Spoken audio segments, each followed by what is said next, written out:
Isn't it crazy that normal is considered running around like a chicken with your head cut off? And the terms hot mess and survival mode, they both correlate with mom and motherhood? Now, I'm not saying that I don't call myself a hot mess sometimes, but that doesn't mean that I am not intentional with keeping up with my life. If you personally know me, you probably know that I'm an organizer, but let's not get that confused with being a good planner though, because I am not the most creative crayon in the box, and I honestly get anxious with a hard, strict schedule. But if there's one skill that has saved my life, it's organization. I live on systems, lists, routines, time management hacks. And becoming a mom means gaining so many more responsibilities, never having a second to ourselves, becoming a multitasking, overstimulated rockstar who is being pulled in a million directions all the time, but always manages to make it work. And that can all be overwhelming. That is all overwhelming, even for an organized person. The demands of life and motherhood can leave us feeling like we are spinning out of control. And over the past 4 years, I have become super efficient at managing my time and getting organized after becoming a work-at-home, stay-at-home mom. So join me in today's conversation as I share 20 ways for how to manage your time to make your life easier, to feel more in control of your days, and to feel more peace and presence because you don't feel like you keep taking one step forward and those 3 steps back all the time. Let's get to it. Hey mama, welcome to the Balanced Mom Method podcast. I know you're here because you're tired of living day after day like you're drowning in the responsibilities of motherhood. You're done struggling with trying to find the time and energy to get it all done every day, and you want to show your little ones a good example, but you're so exhausted, which has your negative self-talk on repeat, your patience spread thin, and you feel like you're losing yourself a little more every day. Plus, the mom guilt, societal comparison game, and unpredictabilities of motherhood just does not help in trying to make a change. Well, sweet friend, this podcast will guide you on how to connect with yourself to break free from that survival mode cycle, all by identifying and possibly simplifying your habits. Hey, I'm Jenna, and I've been where you are. I was consumed in the struggles of motherhood, and I needed to make a change to take back control of my time, energy, identity, and life.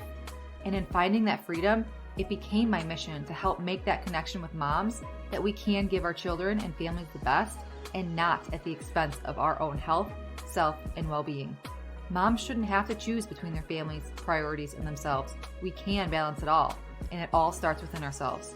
Let me take your hand and make that connection with you and equip you with simple, lifelong habits. If you are ready to say goodbye to just surviving and finally reclaim your life in motherhood, then you are in the right place.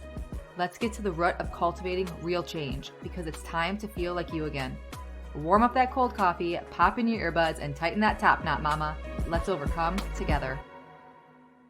Hey, beautiful mamas. We are starting the show off with another review this week because we are better together. Showing each other support and empowerment is one of the best and easiest ways, in my opinion, easiest ways to boost another mama's spirits up because it helps us realize that we're not alone. We feel related to and heard. And hello, one of my biggest goals of this show and what I pray over before recording every episode to help my listeners, to help you feel heard and empowered and given a how-to to simply move forward towards your breakthrough.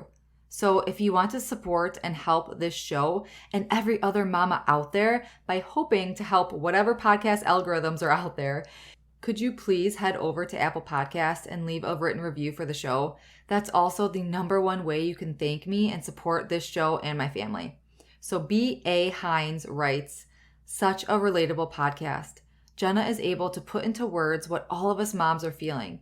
The overwhelm, the anxiety, the loss of self, the guilt, etc. that can come along with motherhood is something I had no idea how to navigate, but with Jenna's help around mindset and habits, I was able to find a new and better version of myself. Thank you for being so unbelievably relatable with how hard motherhood is and providing such great guidance on how to navigate it all. Wow. Thank you so much for those powerful words. I am so excited and thankful and blessed that you are here as well as every listener is. And I love reading about how you are all on your way to your breakthrough. Now let's dig into the show. Time management. That's probably something we could all work on, right? Time management for moms can be a challenge, but it is certainly doable. And it all starts with our mindset and replacing those negative thoughts with more positive self-talk and creating a positive thought life. And you know that I'm going to bring in mindset to every single one of these episodes because that is the foundation that we are building, sister, okay? One that is rooted in connecting to yourself and having belief. And this episode specifically, that is having the belief that you have the time to get done what you need to get done and that your best is good enough. So when it comes to time management, please do not think that you are just not the organized type or that life is just always so hectic. Don't define yourself as a scatterbrain or that you're stuck this way because it's just hard, but you're not stuck, okay? There is a way out. Don't rely on only your memory. Our minds, our heads, they can only take so much. So put your to-dos down onto paper to clear your mind, to get present with what is going on in the here and now. And don't think that you'll get it together once XYZ is finished or this season is over. Don't wait, because something else is going to happen. A new tough season is going to come up and you're going to say, I'll get my act together after this is over or once this is finished. But all that's doing is setting you up for making that same excuse over and over again. You have to build that foundation first. All right. One of my favorite quotes is small, seemingly insignificant, simple habits done consistently over time will bring results. So just what I was saying on the last episode, episode 18, on our health habits, how it doesn't take some drastic, radical changes to make big changes, to make big results, to see big results. So small, seemingly insignificant, meaning they don't seem like they're these big drastic changes in the moment. Simple habits, keep it simple, doable within your life. So focus on that, those small, seemingly insignificant, simple habits done consistently over time, that consistency piece, that simplicity piece, done consistently over time, that will bring the results. Okay, dissect that quote. I kind of did it in a hodgepodge way just for you right now, but dissect that quote and it's so true. And it really brings those 11 values of the Balanced Mom Method. It's all in that quote right there. So I want to hear which one or which few of these habits you're going to start implementing now. Today, after this show, there are 20. So grab your pen and paper or finish the dishes and come back to this episode. Make notes in your phone, whatever you have to do to be able to write these down and really take note and let these tips, these hacks sink into your life and how you can implement them into your life. So let's dive in. Number 1 is set goals. Why do you want to work on your time management in the first place? Setting goals helps boost your motivation because it gives you something to look forward to every day. And the more you look at something, the more you look at those goals, I suggest daily, the more that it'll stay in your mind and you'll begin to visualize yourself reaching those goals, and that'll motivate you even more and push past those fears and continue to show up. So by setting those goals and looking at them every day, you're reconditioning that mindset loop to swing towards that positive end of that pendulum, okay? So why do you want to work on your time management in the first place? Answer that question, and that could be your first goal. Tip 2 is establish a morning routine. One of the best ways to build confidence is doing what you say you're going to do. And of course, your brain loves routine. So starting your morning the same way every day, for the most part, I mean, we do have children, but starting your morning the same way every day, it'll help you own your day versus having your day own you. You know what I'm talking about. Those days that own you, like you wake up and you're already putting out fires and you just feel behind and you're in a reactive versus proactive state. And you're just like, oh my gosh, is it nap time? Is it bedtime? Like we haven't even started the day yet. We're 20 minutes in. So a couple tips that I have for you in creating a morning routine is it doesn't have to be some long scheduled out thing that makes you stress out. Okay. Keep it simple, but know that it's in how you start your day that sets the tone for your day. I also suggest trying to wake up a little earlier than normal, preferably before your kids, because oftentimes if we wake up at that last minute, that's when the rest of our day is in that rush and you're putting out fires first thing. Start your day with alone time, gratitude, prayer, journaling, reading. Do something that gets your mind in that good headspace. And if the only time of your day to exercise is in the morning, do that for your morning routine. And or you could write down your intentions for the day and the most important things that you have to get done for that day ahead. Number 3 is plan and write everything down. You know, I'm that queen of the lists and the brain dumps, so I always have been fond of this. If I write it down, I can get it out of my head so I'm not overwhelmed and constantly trying to think and remember those gazillion things that are constantly floating around. And then I could use my headspace to be present in the moment. And so again, this doesn't have to be some long, drawn out thing that takes you more time to write the things down than it takes to actually do the things. But by planning and writing it down, it allows you to strategize, prioritize, and free that mind of the clutter. I say like to close a couple open tabs in my head. So 4 is make those lists. Now organize all those things that you are writing down into lists. Examples can be those daily intentions or to-dos that you have for the day. You can make an ongoing to-do list that could be for the week or the month. Maybe it's just like a master brain dump list. A space ultimately to write things down that you have to do, but they're not priority at this minute. You just want to get them out of your head. So you don't like, if you're anything like me, like if I don't write something down, I don't like to rely on my memory, because just with having little kids running around, I don't want to expend more energy on trying to remember something. I'd rather just write it down. Another idea or list example is create an ongoing grocery list. I have mine right in our kitchen.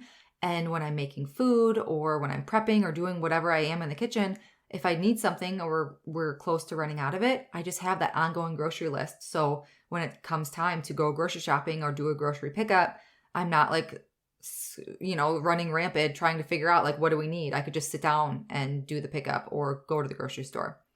Another example is a goal list. Another is a cleaning checklist. And another is, if you really want to be like that type A, is schedule out your day, even down to the hour if you're that type of person. I am not, but I do have specific things that I do during nap time that I don't do when my kids are awake. So that's, I guess, how a list that I schedule my day. Number 5 is work in power pockets of time. Take advantage of those snack breaks or while your kids are doing an activity.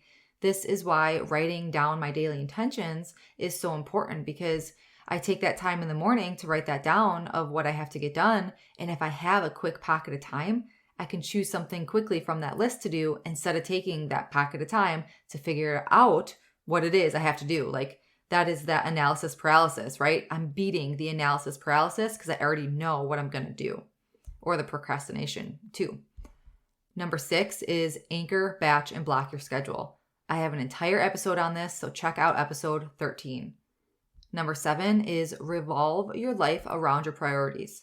So you have your lists, you're batching your time, you're anchoring your habits, but how do you know what is the best use of your time? You need to judge something by the effect it has on your life. So a question I like to ask myself is this activity going to get me closer to XYZ? Insert your goals there. If yes, then yeah, it's a priority. If no, then it can move a little further down that list. Understand the consequence of doing that thing or not doing that thing, that the consequence that it will have on you and your family if you don't do it in that moment. So thinking of those factors, hopefully it brings a little more ease to figure out what those priorities are in your life. And I like to do things that will help me get closer to said goals within our personal life or business life, pending, what I'm working in that blocked schedule or batch schedule of my day. But I like to work on things that'll get me closer to those things. But also I like to do things that I dread most first. So I've never read the book, but there's a whole book on it. I think it's called Eat That Frog. Like do the hard things first so you're not like dreading it and procrastinating it. Just get it done first thing. And this leads me to tip number 8 is focus on your daily to-dos first. It may seem overwhelming looking at an endless list of to-dos. I get it. But know that some of these things, all of these things do not have to be done today. You're just writing them down to create more free space in your head, okay, in your mind. So making your lists and figuring out what your priorities are, you can narrow in and focus on what has to get done today. So what I personally do is I write out my daily intention lists first thing when I wake up. You could even write them out before you go to bed at night. I sometimes do that. So if that works better for you, but know what you're going to be focusing on. What are your daily intentions for the day? But what I also do is write the most important things, the top 1 to 3 things that are most important. I write that at the top. So I focus on those 3 things first. And if I get to the rest, awesome. If I don't, I just move it to tomorrow. But if you're someone that a long list overwhelms you, only focus on those daily 1 to 3 things, those daily intentions. Keep them a minimum of 1, maximum of 3 things to focus on for the day. And then put that ongoing brain dump list to good use to free space in your mind and put everything else on that master list. Number 9 is use a planner. I personally have an electronic calendar that has my life on it. I use iCalendar and it syncs to my MacBook and all my other devices. I feel like I used to use Google Calendar and it sunk to my iMac until I got an iPhone, but I set it to different colors for different things to catch my eye. So I have a set color for work-related things and appointments, expenses, family life plans, etc. So I live by that calendar, and I have things like I sunk my husband, so he gets dings on his phone too. I don't know if he likes it or not, but it helps just kind of us stay on that same page of things like that are going on with the kids or things like that. And I also set time aside every week, typically on the weekends, to take time to look over the next week ahead. I love to do that when my husband is around, so I could talk to him about things too. We could kind of, go together with what we have going on for the week if he has an appointment that I don't know about, or vice versa. So I hope that, those last few tips wasn't like, oh my gosh, all she does is make lists and write things down. So you have to create your own type of system, figure out what works for you.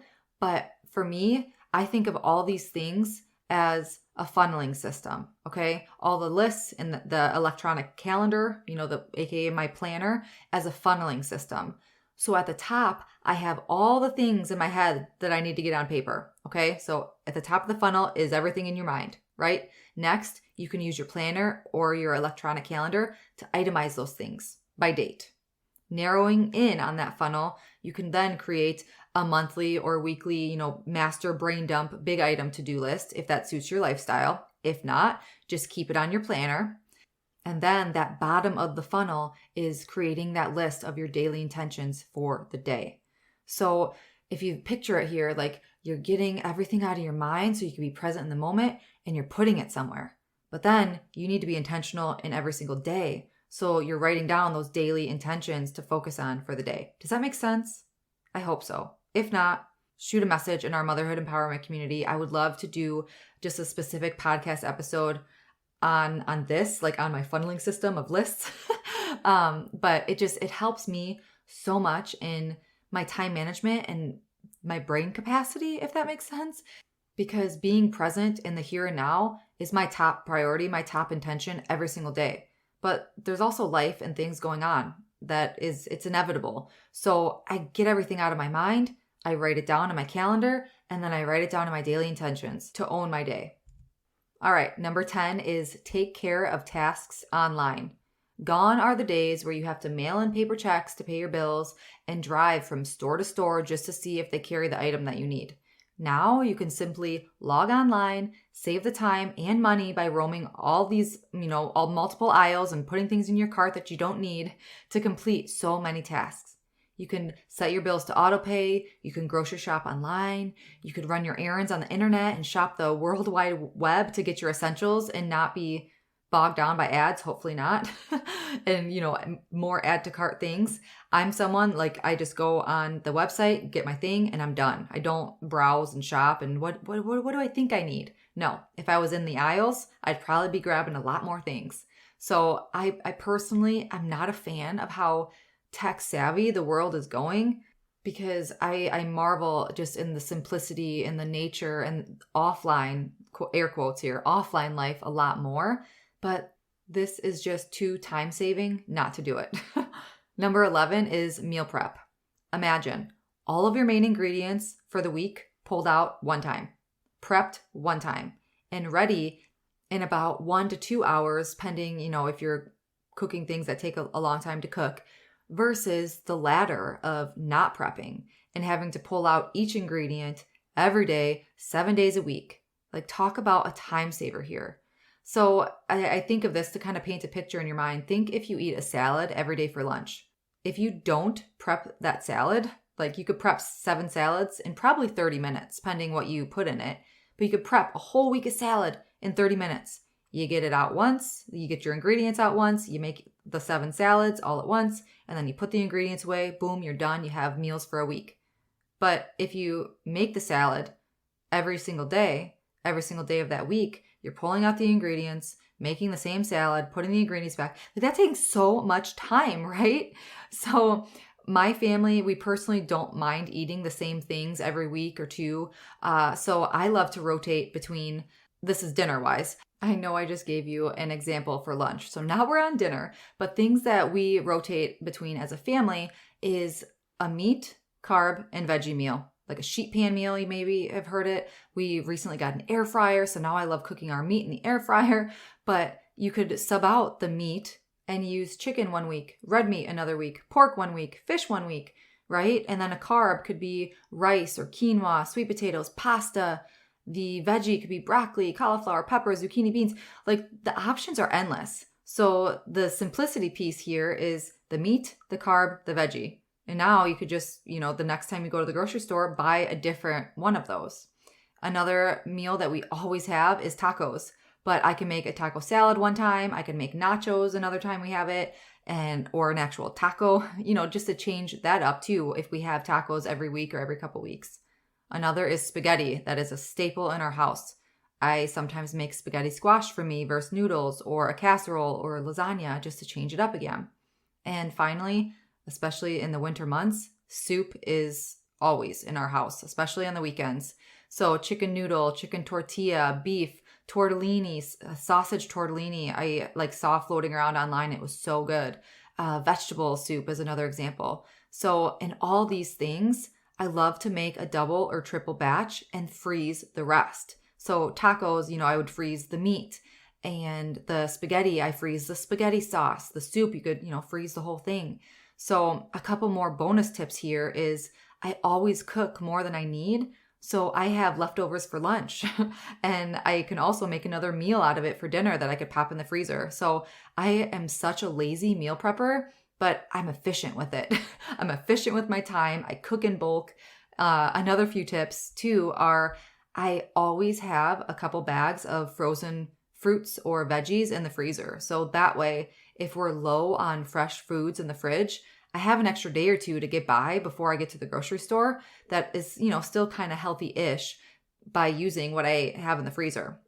Number 12 is be ready to go. Have a bag packed with essentials and keep it by the door or in your coat closet. Fill it with baby gear or snacks and wipes, coloring books, stationery, stamps, whatever, season of life that you're in, change of clothes. That way, if something expected comes up, you have that bag packed and ready in emergency to get out the door quick. Number 13 is outsource and delegate tasks that you don't enjoy. Let this be a simple chore list for your family. Delegating specific items between you and your spouse, like paying the bills, or if you work from home, you could hire a virtual assistant or a nanny once a week. Another thing between my spouse and I is that we delegate specific things that we do at the same time. So when he gets home from work, I start dinner while he plays with the kids. And then I clean up the kitchen from dinner while he bathes them. So rather than one of us doing it all or scurrying around, not knowing who's doing what, when, we have that plan set in place. So it's basically streamlined for the most part every day. Number 14 is multitasking. Mama, I hate to break it to you, but research proves that multitasking is actually one of the worst things that we can do for both our productivity and the execution of great work. But hello, motherhood. How on earth can we not multitask, right? So in my opinion, there is good and ugly here. And I believe that there is a way to multitask that is to our advantage and doesn't interfere with productivity or doing things half-ass, excuse my language. Spoiler here, I actually swear all the time, but for the sake of the show, I try to keep it clean. But a way to multitask that works for you, to your advantage, is multitasking 2 items. One that doesn't consume much brain power with another one that you're really focusing on. So a couple examples can be taking advantage of your commute if you have a commute to work or just a commute every day. I'm not saying that driving does not take brain power, but instead of listening to the radio or talk shows that have no benefit for us, listen to a podcast or a book while you're driving. Or you can make this time your drive time to make or schedule your phone calls. Another thing you could do while listening to a podcast, audiobook, or talking on the phone is laundry, dishes, or cleaning. Take advantage of that time that a lot of us dread and make it more enjoyable. Or do your chores when your kids are awake. That's something I love to do. And while you're cooking dinner, start that grocery list. Start that ongoing grocery list because you're already in the kitchen. So make use of that time and see real time what you actually need from the store versus when you're ready to go, you're like, oh my gosh, what do I need, right? Number 15 is do the work ahead of time to save yourself more time later on. Yes, in the moment, it might seem like a waste of time to prep the diaper station, but when you are ran out of diapers and you have a naked baby, you sure as heck wish you would have taken the couple minutes it takes to stock it versus spending more time cleaning up a mess that can possibly happen. A couple other things, if you don't have a diaper wearing baby, some other time-saving hacks include putting extra trash bags at the bottom of the bin, keeping your dustbuster by your dryer to clean up lint fast, turning your clothes outside right? Is that how you say it? Not inside out, like turning them the right way as you fold them. Or better yet, like as you put them in the wash, like, put the outside, now I'm all discombobulated. If something's inside out, like put your clothes the right way as you put it into the wash or as you fold it. Have toilet paper stocked in the bathroom. Keep an ongoing shopping list. I've said this like 3 times already, and to-do list. Cook in bulk to have more meals prepped for the future. Set your bills on auto pay. Do the dishes right away so food doesn't get stuck and make it tougher to clean up later. And have a diaper changing station in the most used rooms of the house. We have one in our living room and then upstairs in our bedroom where her crib is. Number 16 is clean as you go. Motivate your little ones to clean up their mess. Now, I have a 4-year-old and a 12-month-old, so cleaning up toys when we're done using them, it was solely me for a very long time. My 4-year-old now has something to say about it, but the consistency of my son seeing me clean them up all that time, like together, quote unquote, but it's conditioned him to start to do the same.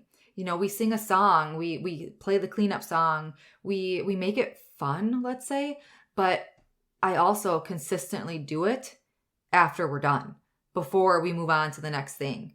And this simple idea, it also helps encourage your children to clean and recognize their efforts and let them see that it takes work to run a home. Number 17 is spend enough time sleeping. I felt guilty for choosing sleep when my oldest son was born for so long. But I have grown so much and now know that sleep is the number one form of self-care as a mom, because without it, our mindset and everything else goes south. I could have swore again there, so insert it in your mind right now as you're listening. Because our oldest, he didn't start sleeping through the night until he was about 15 months old. And he didn't start napping well until about a year. Now, our youngest is a year old now, and she is still waking up multiple times a night. So we are 0 for 2 for nighttime sleepers, but she's a pretty decent nap time sleeper, unless she's got something going on, like cutting a tooth or going through some sort of development. But she's pretty good on the nap time front. She is a worse nighttime sleeper than our first. So I share this because working from home, when my kids nap, is that time that I'm able to work. Like that is my work time. So I never nap when my children nap.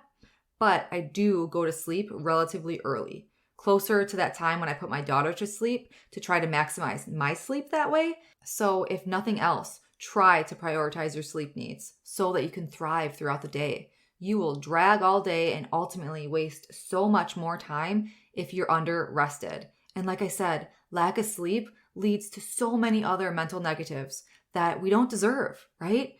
Schedule sleep like anything else in your life and go to bed at bedtime so you could function the next day. Number 18 is figure out your time wasters. The television, social media, your phone. How much time do you spend scrolling or watching that trash TV show?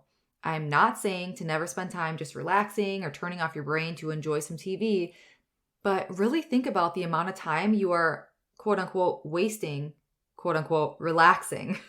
If you really need to relax, maybe take a bath or meditate, go to sleep to actually reset and rejuvenate yourself. I know that we all have our guilty pleasures. So if watching TV or scrolling social is your thing, then do it as a reward to yourself when your daily intentions are done.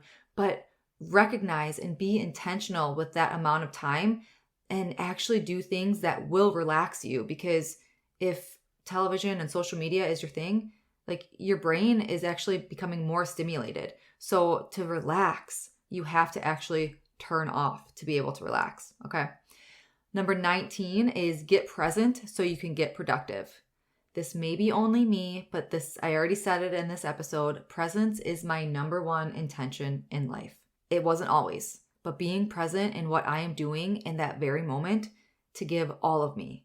Let it be with my children, my work, appointments, spending time with family.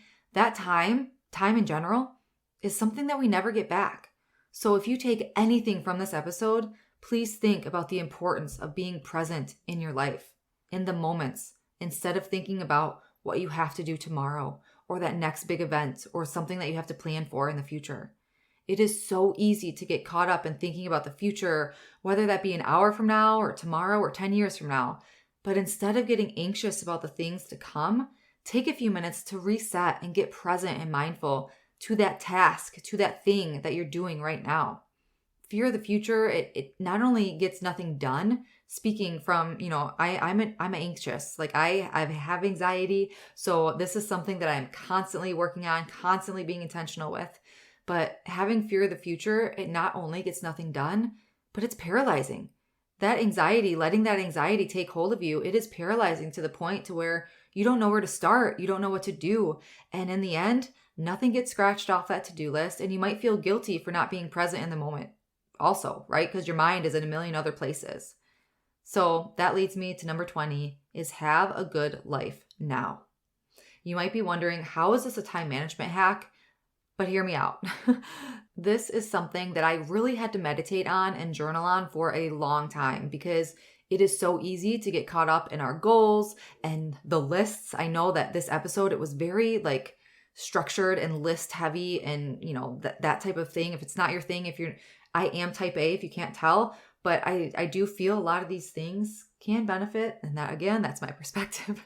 But we can get so caught up in our goals and the lists and feeling that we aren't getting there quick enough or doing enough things. But one of the most important quotes, one of the most powerful quotes I have ever heard is, when you are happy for a particular reason, you are still in misery because that reason can be taken from you tomorrow.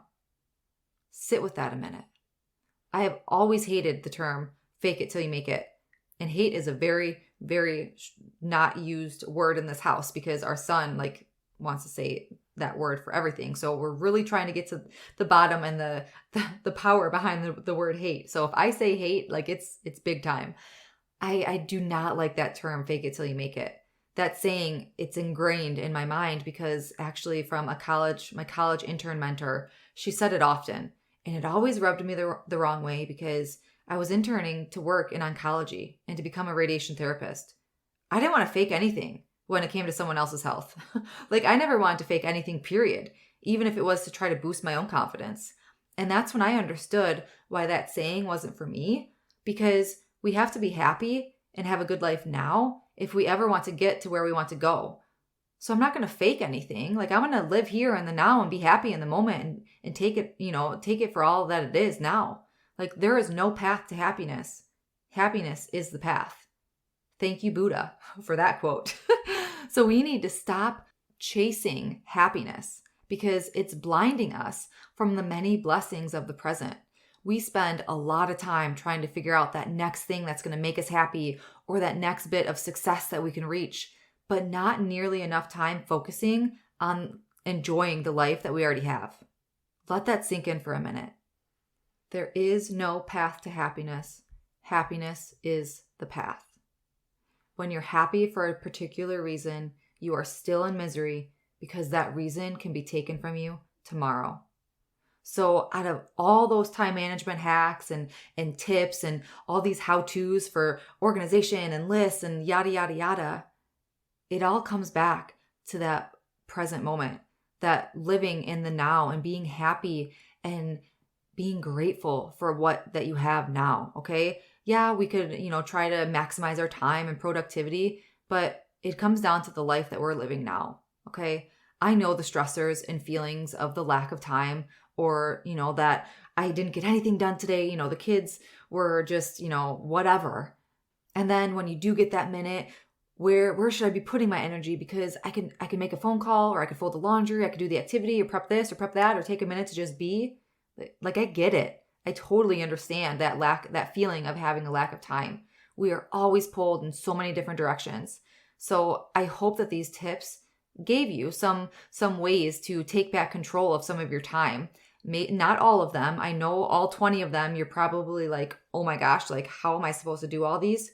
Don't, okay? Take 1 or 2, bookmark this episode, save it, download it, and come back to it. When you have those couple hacks that spoke to you, start with those, okay? I know, oh my gosh, this episode is already, pushing 35 minutes. This is more than what I want a typical episode to be as it is. So this was a lot of jam-packed nuggets into this one episode. So take 1 or 2 things that could help you take back control of some of your time. Okay. I actually also have a summary worksheet, or a printable, or a freebie, whatever term you want to call it, that has these 20 tips as well as some writing space in it. So you can access that sheet as well as have access to all of my printables by going to naturallyempoweredliving.com/free-resources.